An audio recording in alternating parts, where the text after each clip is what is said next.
Գլենդելում ողբերգական ավտովթար է տեղի ունեցել երկրորդ համարի արագընթացի վրա մանրամասների մասին րոպեներ անց։ Նախագահ Թրամփը ստորագրել է երկու խոշոր նշանակություն ունեցող հրամանագրեր։ Շուրջ 30 դիմակավորված անձինք միաժամանակ ներխուժել են ոսկերչական խանութ և ընդամենը 1.5 րոպեում հափշտակել մոտ $1 միլիոն զարդ։ Կադրերի և մանրամասների հետ կծանոթանաք րոպեներ անց։ Մինչև այդ Թրամփ-Էրդողան մամուլի ասուլիսի ժամանակ Թրամփը խուսափեց մեկնաբանել Փաշինյան-Ալիև հանդիպման արդյունքները, իսկ Էրդողանի հետ հանդիպման մանրամասները վերլուծելու ենք մեր հաղորդման երկրորդ հատվածում։ Հոկտեմբերի 1-ից նոր մաքսատուրքեր կմտնեն ուժի մեջ, րոպեներ անց կիմանաք, թե այս անգամ որ ոլորտներում է սպասվում խառնաշփոթը։ Թրամփը ՄԱԿ-ին մեղադրում է եռակի սաբոտաժի մեջ։ Կազմակերպությունը մեղադրանքները չի ընդունում, իսկ Թրամփը մանրամասն բարձրաձայնում է բնութագրելով 3 միջադեպերը, որոնց մասին կիմանաք դիտելով մեր հաղորդումը մինչև վերջ։ Այսօրվա թողարկման ընթացքում իրավաբան Թեհմինա Ավագյանի հետ կխոսենք միգրացիոն դատարանների փոփոխությունների և Green Card ստանալու գործընթացում գործատուի կողմից ոտնձգությունների հնարավոր իրավական հետևանքների մասին, ինչպես նաև հաղորդման վերջում պատմելու ենք Ամերիկայում ծխողների ցուցանիշի մասին, թե ովքեր են ամենաշատը ծխում, դրա կապը կրթության մակարդակի և ապրելու վայրի հետ։ Մի խոսքով, ձեզ համար հետաքրքիր հաղորդում ենք պատրաստել, այնպես որ դիտեք մինչև վերջ։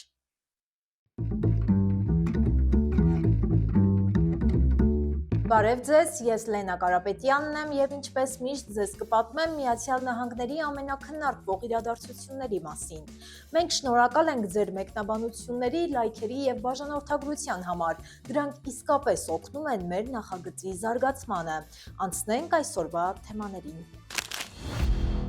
Կալիֆորնիայի Սան Ռամոն քաղաքում հերթական անգամ արձանագրվել է խոշոր կողոպուտ։ Շուրջ 30 դիմակավորված անձինք միաժամանակ ներխուժել են Heller Jewelers ոսկերչական խանութ և ընդամենը 1.5 րոպեում հափշտակել մոտ $1 միլիոն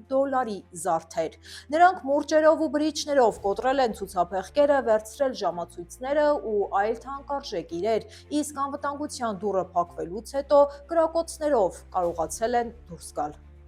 Ոստիկանության տվյալներով սա նախապես պլանավորված գործողություն է եղել։ Հարձակվողները խանութ էին եկել 6 մեքենաներով, դրանք կայանել մուտքի մոտ, շատ արագ իրագործել պլանավորվածը ու հեռացել դեպքի վայրից։ Դեպքից հետո հետապնդում է սկսվել, որի ընթացքում հակառակ երթևեկության վտանգի պատճառով ոստիկանությունը կարողացել է կանգնեցնել ընդամենը 1 մեքենայի, սակայն հատուկ դրոնն արդեն արձանագրել էր բոլոր մեքենաների տեղաշարժը։ Նշեմ, որ նույն խանութը մեկ անգամ արդեն դարձել էր նման հարձակման թիրախ։ 2023-ի մարտին այստեղից գողացվել էր մոտ $1.1 միլիոն համարժեք զարդ, ինչի արդյունքում 4 տղամարդ դատապարտվել էին։ Դեպքի առնչությամբ այժմ պարզ չէ, արդյոք վերջին հարձակումը կապ ունի նախորդ խմբի հետ, թե ոչ, սակայն իրավապահները քննությունը շարունակում են օգտագործելով ինչպես տեսախցիկների, այնպես էլ դրոնի նկարահանումները։ Լոս Անջելեսի Վան Նայս թաղամասում սկանդալային միջադեպ է գրանցվել։ Հայտնի ավտոլվացման կետի տերը 79-ամյա Ռաֆի Շոհեդը պատմել է, թե ինչպես են ներգաղթի գործակալները ներխուժել իր տարածք և թե ինչ են արել։ Նա տրամադրել է տեսանյութ, մինչև կադրերին անցնելը տեղեկացնեմ, որ տուժածը դատի է տվել իրավապահներին։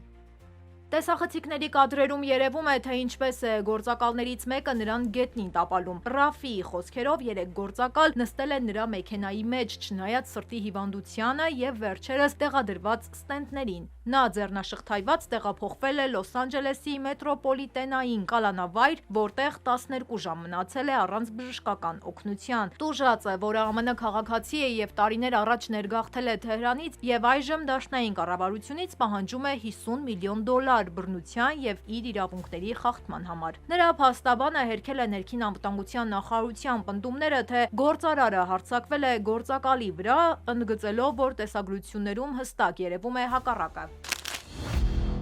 Էրդողանի հետ համատեղ մամուլի ասուլիսի ընթացքում ԱՄՆ նախագահ Դոնալդ Թրամփը խուսափել է մեկնաբանել Հայաստանի վարչապետ Նիկոլ Փաշինյանի և Ադրբեջանի նախագահ Իլհամ Ալիևի հետ իր նախորդ հանդիպման արդյունքների վերաբերյալ հարցը։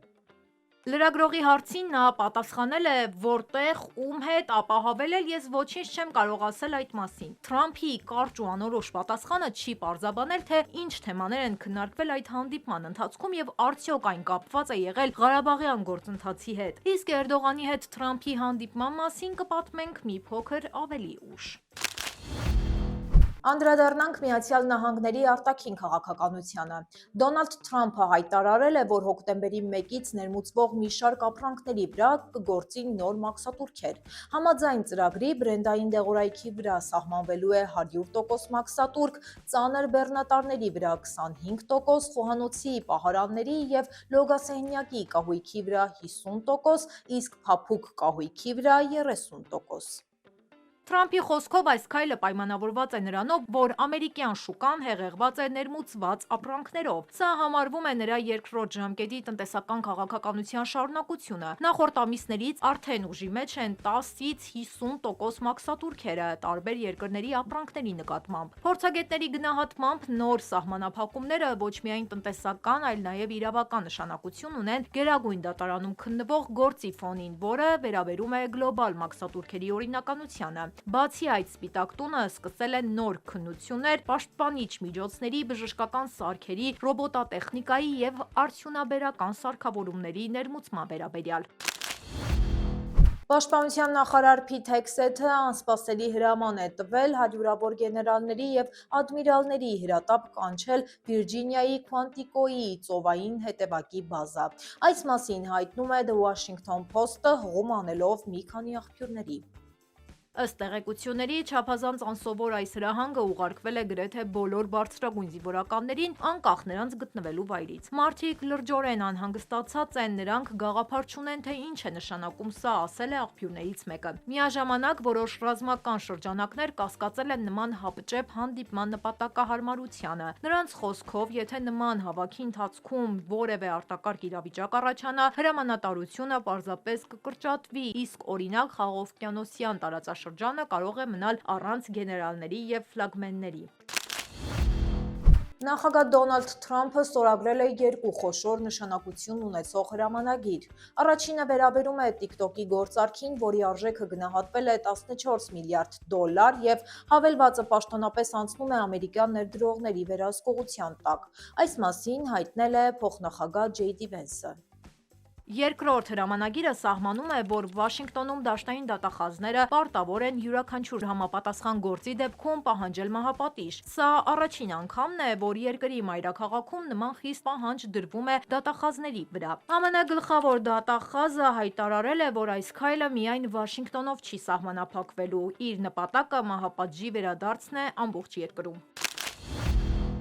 Ինչպես ամեն ուրբաթ, այսօր նույնպես զրուցելու ենք ներգաղթի փորձառու իրավաբան Թեհմինա Ավագյանի հետ, ով կպարզաբանի տարածված լուրերը, կներկայացնի դրանց իրավական կողմերը եւ կպատասխանի այն հարցերին, որոնք հատկապես մտահոգում են մեր համայնքի հայերին։ Ողջույն Թեհմինա, վերջերս բազմաթիվ միգրացիոն դատավորներ ազատվել են աշխատանքից եւ նշանակումների նոր կարգի համաձայն միգրացիոն դատավոր դառնալու համար պարտադիր չէ ունենալ փորձ ներգաղթի իրավունքի ոլորտում։ Ձեր կարծիքով ինչպիսի հետևանքներ կարող է ունենալ այս փոփոխությունը գործերի քննության որակի եւ արդար դատաքննություն ապահովելու վրա։ Այս ամիս աշխատանքից ազատվել են ավելի քան 20 միգրացիոն դատավորներ։ Առհասարակ տարվա սկզբից աշխատանքից ազատվել են ավելի քան 125 միգրացիոն դատավորներ, եւ սա այն դեպքում, երբ միգրացիոն գործերի թիվը դատարաններում հասնում է 4 միլիոնի։ Որպես պաշտոնական պատճառ այս ազատումների նշվում է, որ դատավորները չեն հասցնում կատարել իրենց գործերը։ Միևնույն ժամանակ հայտարարվել են նոր հաստիքներ էմիգրացիոն դատավորների համար, եւ զավեշտալին այն է, որ այսուհետ էմիգրացիոն դատավոր դառնալու համար այլևս չի պահանջվում ունենալ փորձ միգրացիոն ոլորտում։ Այս ամենը հանգեցնելու է նրան, որ դատավորները որոշումները կայացնելու են շատ արագ, իսկ նոր նշանակված դատավորները, քանի որ չեն ունենալու փորձ միգրացիոն ոլորտում, որոշումները կարող են կայացնել չիմանալով օրենքի նրբությունները։ Սա կհանգեցնի նրան, որ կտուժեն ընտանիքներ, ապաստան հայցողներ եւ առհասարակ կխաթարվի հասարակության վստահությունը դատարանների նկատմամբ։ Եթե դուք ունեք էմիգրացիոն գործ, շատ կարևոր է, որպեսզի դուք ուսումնասիրեք ձեր գործը, հավաքեք բոլոր ապացույցները եւ լավագույնս պաշտպանվեք, քանի որ ժամանակները բավականին դժվար են։ Շնորհակալություն, իսկ հիմա երկրորդ ավելի հաճախ հանդիպող հարցը. ճիշտ է արդյոք, որ եթե գործատուն աշխատողի նկատմամբ կատարում է ոտնձգություն կամ շահագործման դեպքեր, դա կարող է դիտվել որպես հիմք գրին քարտ ստանալու գործընթացում։ Շատերը հնարավոր է ենթարկվել են ոտնձգությունների իրենց գործատուների կողմից եւ չգիտեն, որ սա կարող է հիմք հանդիսանալ գրին քարտ ստանալու համար։ Եվ այս դեպքում կարևոր չէ, արդյոք դուք ունեցել եք աշխատանքի իրավունք, եղել եք ձևակերպված աշխատող, թե ոչ։ Կարևորը այն է, որ ձեր նկատմամբ կատարված լինի ոտնձգություն։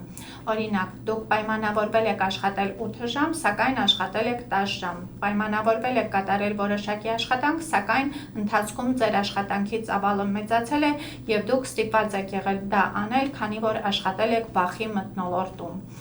Այս ամենը կարող է ձեզ հետ պատահել է տասնյակ տարիներ առաջ։ Դա էական չէ։ Դուք կարող եք այժմ դիմել եւ այս հիմքով ստանալ ձեր գրին քարտը։ Շնորհակալություն մանրամասն պատասխանների համար եւ շնորհակալ ենք ձեր հարցերի համար, որոնք թողնում եք մեկնաբանություններում։ Շարունակեք գրել եւ մենք Թեհմինայի հետ միասին կպատասխանենք դրանց առաջիկա թողարկումների ընթացքում։ Իսկ այն հարցերին, որոնց չենք հասցնում անդրադառնալ, կարող եք ուղղել հենց անմիջապես Թեհմինային իր ինստագրամյան ուղիղ եթերների ժամանակ։ Էջի հղումը կգտնեք տեսանյութի նկարագրություններ բաժնում։ Հոլիվուդում մեքենայով ամբոխի մեջ ներխուժած տղամարդը կանգնել է դատարանի առաջ։ Օրինչ շրջանի 29-ամյա բնակիչ Ֆերնանդո Ռամիրեսը իրեն մեղավոր չի ճանաչել իրեն վերագրվող ավելի քան 3 տասնյակ մահափորձի և հարձակման մեղադրանքներում։ Քննիչների տվյալներով նա հուլիսի 19-ին մեքենայով մտել է The Vermont Hollywood ակումբի մոտ հավաքված ամբոխի մեջ, ինչի հետևանքով վիրավորվել է 37 մարդ։ Դատախազի խոսքով մեղադրանքների թիվը համընկնում է տուժածների թվի հետ։ 8 հոգի ստացել են ծանր մարմնական վնասվածքներ, կոտրվածքներ եւ խորը վերքեր։ Ռամիրեսի խափանման միջոցը սահմանվել է ավելի քան 37 միլիոն դոլարի, իսկ մեղավոր ճանաչվելու դեպքում նրան սպառնում է ցմահ ազատազրկում։ Ոստիկանությունը հայտնել է, որ միջադեպից քիչ առաջ նրան դուրս են հանել ակումբից խուլիգանական վարքի համար։ Դատական փաստաթղթերից պարզվում է, որ Ռամիրեսը բռնության համար դատապարտվել է դեռ 2014 թվականին։ Նրա հաջորդ դատական լսումը նշանակված է հոկտեմբերի 28-ին։ Հայտնաբերվել եւ առգրավել է շուրջ 2 տասնյակ զենք։ Սանտա Բարբարայի շերիֆի գրասենյակը վաղ առավոտյան ահազանգ է ստացել 41-ամյա Փաթրիկ Քենեդիի վերաբերյալ, ով սպառնացել էր սպանել իր ընկերուհուն։ Կնոջը հաջողվել էր փախչել տնից եւ դիմել ոստիկանությանը։ Իրավապահների ժամանելուց հետո Քենեդին հրաժարվել էր դուռը բացել եւ կապի էր դուրս եկել միայն իր ռինգ տեսաձայնագրիչի միջոցով։ Քննիչները պարզել են, որ նա գիշերվա ընթացքում թաղամասում շրջել է դիմակով, եղել է հրազենով եւ սպառնացել թե զուգընկերուհուն, թե հարևանին, ցուցադրելով նաեւ նռնակի իմիտացիա։ Կեսօրին Քենեդին տնից դուրս գալուց հետո ձերբակալվել է։ Նրա տանը հայտնաբերվել է մեծ քանակությամբ զենք զինամթերք, 10 հրացան, որսորդական զենք, 4 ատրճան եւ հազարավոր փամփուշտներ։ Տղամարդը մեղադրվում է ծանր հանցագործությունների մեջ, ներառյալ խեղդելու փորձով հարձակում, առևանգում, ընտանիքում բռնություն եւ մահվան սպառնալիքներ։ Դատարանը նրա համար խափանման միջոց է սահմանել $500,000 գրավը։ ԱՄՆ-ն եւ Թուրքիան ստորագրել են համագործակցության հուշագիր միջուկային էներգետիկայի ոլորտում։ Փաստաթուղթը կնքվել է Սպիտակ տանը երկու երկրների նախագահների հանդիպումից հետո։ Այս մասին հայտնել է Թուրքիայի էներգետիկայի նախարարն իր X-ի էջում, ընդգծելով, որ համաձայնագիրը կարևոր քայլ է էներգետիկ դիվերսիֆիկացիայի եւ տեխնոլոգիական փոխանակման համար։ Էրդողանի Վաշինգտոնյան այցի ընթացքում կողմերը քննարկել են նաև ռազմական համագործակցության հնարավորությունները։ Քննարկումների կենտրոնում են եղել ԱՄՆ-ից Թուրքիա F-35 կործանիչների եւ Patriot զենիթահրթիռային համակարգերի մատակարարման հեռանկարները։ Թուրքական կողմը դրանք դիտարկում է որպես ռազմավարական նշանակություն ունեցող գործարքներ։ Կողմերը հանդիպմանը անդրադարձել են նաև Մերձավոր Արևելքում տիրող իրավիճակին, մասնավորապես Գազայի եւ Սիրիայի հարցերին։ Զրույցի ավարտին նախագահ Թրամփը շեշտել է, որ հանդիպումն անցել է հիանալի մթնոլորտում, ակնկալելով երկու երկրների հարաբերությունների զարգացման նոր փուլի մասին։ Սիրելի հետևորդներ, մինչև թողարկման մյուս կարևոր նորությունների մասին խոսելը, եկեք տեսնենք, թե ինչ է հրապարակված մեր Facebook-յան էջում։ Ամերիկյան կառավարությունը անակնկալ պայմանագիր է կնքել Մասկի հետ գրոհ արհեստական բանականության վերաբերյալ։ Այժմ գրոհը դաշնային գործակալությունների համար հասանելի է ընդամենը 42 ցենտով։ Սա արդեն անվանել են ունիկալ գործարք եւ Մասկի ու Թրամփի հարաբերությունների տաքացման նշան։ Համեմատության համար Google-ի գինը եղել է 47 ցենտ, OpenAI-ը $1։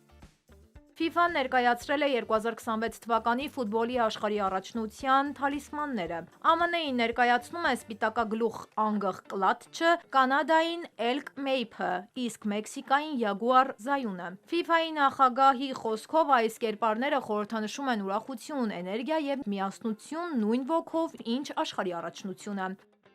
Մենք ամեն օր ձեզ համար պատրաստում ենք կարևոր եւ վստահելի տեղեկություն հակիրճ, պարզ ու հետաքրքիր ձևով, ներկայացնելով մեր Facebook-ում, այնպես որ կարող եք ստուգել նաեւ մեր սոցցանցերը։ Starbucks-ը հայտարարում է խոշոր վերակազմավորման մասին։ Ընկերությունը նախատեսում է փակել հարյուրավոր խանութներ Հյուսիսային Ամերիկայում եւ Եվրոպայում։ TD Cowen-ի գնահատմամբ միայն ԱՄՆ-ում եւ Կանադայում շուրջ 500 կետ կդադարեցնի իր աշխատանքը։ Այս պահին ամբողջ աշխարհում գործում է շուրջ 18743 Starbucks-ի կետ, իսկ այս փոփոխության արդյունքում դրանց թիվը կկրճատվի դառնալով 18300։ Փոփոխությունների շրջանակում Starbucks-ը նաև կազատի մոտ 900 աշխատակից։ Ընկերության ղեկավարը հայտնել է, որ վերակազմավորման արժեքը կհասնի շուրջ $1 միլիարդ, որից $150 միլիոն կուղղվի աշխատակիցների արտոնություններին եւ սոցիալական փաթեթներին։ Վերջին 6 եռամսյակներում Starbucks-ը գրանցել է վաճառքների անկում, ինչի արդյունքում վերանայում է իր ռազմավարությունը։ Ընկերությունը նախատեսում է խոշոր կետերում ավելացնել անձնակազմը, բարելավել սպասարկման որակը եւ ներդնել նոր տեխնոլոգիական լուծումներ պատվերների արագացման եւ հաճախորդների հարմարավետության համար։ Գլենդելում տեղի է ունեցել դաժան ավտովթար, երկրորդ համարի արագընթացի վրա փիքափը դուրս է եկել վերահսկողությունից ու բախվել բլուրին։ Վթարից հետո մեքենան բռնկվել է, կրակը տարածելով հարակից բուսածածկի վրա։ Դեպքի վայր ժամանացրշեջները վարորդին գտել են վառվող մեքենայի ներսում, նրանք կոտրել են պատուհանը եւ վարորդին դուրս բերել ավտոմեքենայից նախքան կրակի տարածումը։ Տուժածը տեղափոխվել է հիվանդանոց, որտեղ բժիշկները հայտնել են, որ նրա վիճակը կայուն է։ Կրակի մարման աշխատանքները շարունակվում են մի քանի ժամ։ Հրշեջներն աշխատել են բարդ տեխնիկական պայմաններում, դժվարությամբ մոտենալով վթարված մեքենային։ Դեպքի հանգամանքները պարզվում են։ Թրամփը մեղադրանքներ է հնչեցրել ՄԱԿ-ի հասցեին, հայտարարելով, որ կազմակերպությունը իր դեմ իրականացրել է եռակի սաբոտաժ։ Այս մասին Truth Social-ում գրել է նա։ Թրամփի խոսքով առաջին միջադեպը տեղի է ունեցել այն ժամանակ, երբ ինքը եւ Մելանիան բարձրանում էին ամբիոն։ Էսկալատորը կանգ է առել հենց իր ոտքը դնելու պահին։ Երկրորդը եղել է ելույթի ընթացքում, երբ դադարել է աշխատել սուֆլյորը, իսկ երրորդը դահլիճում առաջացած ձայնային խնդիրներն էին, որոնց պատճառով արտասահմանյան պատվիրակները նրան լսել են միայն թարգմանչական սարքի միջոցով։ ՄԱԿ-ում կտրականապես հերքել են այս մեղադրանքները։ Կազմակերպության հայտարարության համաձայն էսկալատորը կանգ է առել անվտանգության մեխանիզմի պատահական ակտիվացման պատճառով, որը իրականացրել է Սպիտակ տան օպերատորը։ Նույնն էլ վերաբերում է սուֆլյորին, որը նույնպես վերահսկվել է հենց Սպիտակ տան տեխնիկական անձնակազմի կողմից։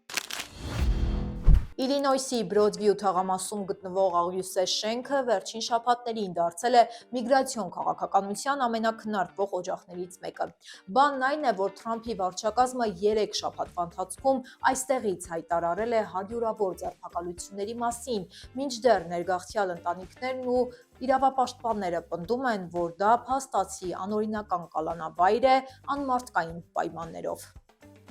Փաստաբանների ու ակտիվիստների խոսքով հաճախակի են դեպքերը, երբ շենքում միաժամանակ պահվում էին մինչև 200 մարդ, երբեմն անընդմեջ 5 օր։ Շենքում տիրում է հակասանիտարական վիճակ, չկան ցնցուղներ ու ճաշարան, մարդիկ քնում են հատակին, անգամ լոգասենյակում։ Կալանավորվածների խոսքով իրենց տրամադրվում է քիչ սնունդ ու ջուր, սահմանափակ դեղորայք, իսկ փաստաբանների ու հարազատների հետ կապն արգելափակված է։ Իլինոյսի օրենքները, որոնք ամենախիստն են երկրում, արգելում են տեղական իշխանությունների ընկերություններին համագործակցել դաշնային միգրացիոն ծառայության հետ, ինչի արդյունքում 2019-ին կասեցվել է մասնավոր կալանավայրերի գործունեությունը, իսկ 2021-ին դադարեցվել է դաշնային միգրանտների կալանավորման նպատակով տեղական բանտերի օգտագործումը։ Ամերիկայում ծխելու մակարդակը վերջին տասնամյակում կտրուկ նվազել է։ Եթե ծխելը ժամանակին համարվում էր հասարակական նորմ, ապա այսօր այդ ցուցանիշը հասել է պատմական նվազագույնին։ Չնայած դրան, ծխախոտը շարունակում է մնալ երկրի կանխելի մահերի գլխավոր պատճառը, ամեն տարի խլելով 100 հազարավոր կյանքեր և տնտեսությանը հասցնելով 100 միլիարդավոր դոլարների վնաս։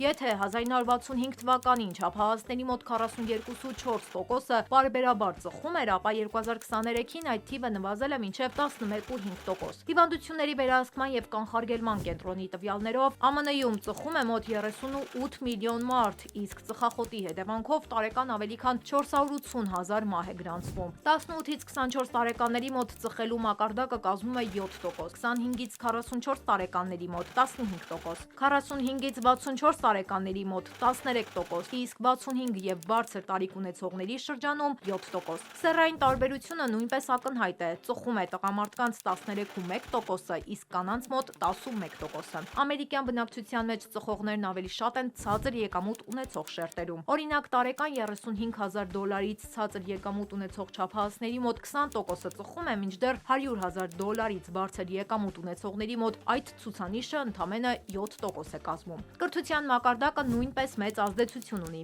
Ավագ դպրոցից ցածր կրթություն ունեցողների շրջանում ծխում է 21%-ը, իսկ ավարտածների շրջանում 17%-ը, քոլեջի դիպլոմ ստացածների մոտ 10%-ը, իսկ բակալավրի կամ ավելի բարձր կրթություն ունեցողների մոտ ընդամենը 4%-ը։ Սա հստակ ցույց է տալիս հակառակ համեմատությունը կրթության և ծխելու տարածվածության միջև։ Տարածաշրջանների տեսանկյունից ամենաբարձր ցուցանիշները գրանցվում են Արքանզաս նահանգում 21%, Քենթուկիում 20%, Միսիսիպիում 19% և Արևմտյան Վիրջինիայում 22%։ Ամենացածր ցուցանիշներն ունեն Կալիֆոռնիան 7%, Յուտան 5%, Մասաչուսեթսը 8%։ Այս տարբերությունը պայմանավորված է ինչպես հակածխախոտային օրենքով, այդպես էլ մշակութային առանձնահատկություններով։ Ծխախոտի հետևանքով առաջացած տնտեսական բեռը ԱՄՆ-ում ահռելի է։ Ամեն տարի ծխախոտի հետ կապված հիվանդությունների բուժման վրա ծախսվում է շուրջ 170 միլիարդ դոլար, իսկ աշխատուժի կորուստները կազմում են մոտ 156 միլիարդ դոլար։ Ընդհանուր կորուստը անցնում է 326 միլիարդ դոլարը։ Սա համարժեք է օրինակ ԱՄՆ պաշտպանության բյուջեի գրեթե կեսին կամ կրթության դաշնային բյուջեի կրկնապատիկին։ Էլեկտրոնային ծխախոտներն ու վեյփերը նոր մարտահրավեր են։ 2022 թվականին չափահասների 6.3%-ը օգտագործել է էլեկտրոնային ծխախոտ, իսկ ավագ դպրոցի աշակերտների 14.1%-ը պարբերաբար վեյփ է օգտագործել։ Վիճակագրական մանրամասները ցույց են տալիս, որ միջնակարգ դպրոցի աշակերտներից մոտ 3.3 միլիոնը, չնայած տարիքային սահմանափակումներին, փորձել է վեյփ։ Եթե 60 տարի առաջ ամերիկացիների ամեն երկրորդը ծխում էր, ապա այսօր այդ թիվը նվազել է, հասնելով ամեն 10-րդի։ Սակայն տարեկան կես միլիոն մահը և հարյուրավոր միլիարդների կորուստները վկայում են, որ խնդիրը դեռևս չի վերացել, և ծխախոտի դեմ պայքարը շարունակում է մնալ պետական քաղաքականության առանցքային ուղղություններից մեկը։ Լոս Անջելեսի Ջփեն Հաուսում բացվել է յուրահատուկ ցուցահանդես, որը առաջին հայացքից հիշեցնում է բարձրակարգ ռեստորան։ Այցելուների աչքի առաջ հայտնվել են հաստ մակարոններով լի բաժակներ, հյութալի բուրգերներ, տաք գառան մսի կտորներ, թարմ սուշի ու սաշիմի, ինչպես նաև սառցե դեսերտներ։ Սակայն այս ուտեստները իրական չեն, դրանք ձեռքով պատրաստված սննդի մոդելներ են։ Ցուցահանդեսը կրում է «Ահա թե ինչքան ախորժելի է Ճապոնիայի սննդի ռեպլիկային մշակույթ» խորագիրը և ներկայացնում է շոկուհին սամուրու արվեստը։ Ճապոնիայում այս մոդելները ստեղծվում են արդեն ավելի քան մեկ դար, որպես ռեստորանների գովազդային միջոց։ Սկզբում դրանք պատրաստվել էին մեմից և լայն տարածում գտան Տոկիոյի ու մի շարք այլ վայրերի ռեստորաններում 1920-ականներին, երբ ճապոնական խոհանոցը սկսեց ներառել արևմտյան ուտեստներ։ Այսօր մոդելները պատրաստվում են սինթետիկ խեժերից և վերածվել են իրական արվեստի, ճշգրիտ ներկայացնելով ուտեստները։ Ցուցահանդեսը բաց կլինի մինչև հունվարի 25-ը, մուտքն ազատ է։ Amazon-ը համաձայնվել է վճարել 2.5 միլիարդ դոլարի պատմական փոխհատուցումը կապված Prime բաժանորդագրության սկանդալի հետ, որի մասին խոսել ենք 2 օր առաջ։ Ամերիկյան առևտրի դաշնային հանձնաժողովի տվյալներով ընկերությունը սպառողներին տարբեր մանիպուլյացիոն ճանապարհներով դրդել էր գրանցվել ծառայությանը եւ միաժամանակ բարդացրել դրա չեղարկման գործընթացը։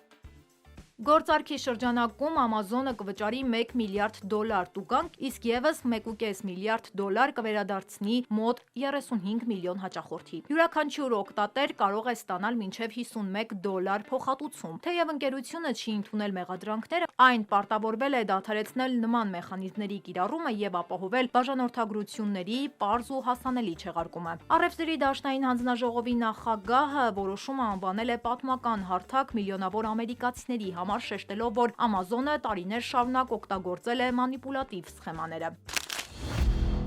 Նյու Յորքում հոկտեմբերի 24-ից ուժի մեջ կմտնեն նոր կանոններ, որոնք վերաբերում են էլեկտրական երկանիվներին եւ նմանատիպ շարժասարքերին։ Ըստ նոր կարգի, դրանց արագությունը չի կարող գերազանցել 15 մղոն ժամը։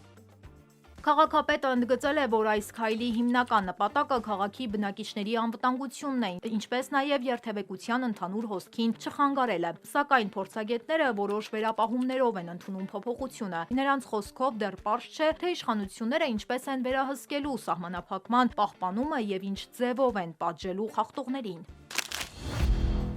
Հուսամ, որ հավանեցիք մեր կողմից ընտրված այսօրվա թեմաները եւ հիշեցնեմ, որ մենք եթեր ենք դուրս գալիս ժամը 5:30-ին ամեն օր բացի շաբաթ եւ կիրակի օրերից։ Եթե դեռ չեք հասցրել դիտել մեր նախորդ թողարկումը, ապա կարող եք անցնել հենց այս հղումով։ Այսօրվա համար նախապատրաստել էինք այսքանը, կհանդիպենք երկուշաբթի օրը։ Շնորհակալություն։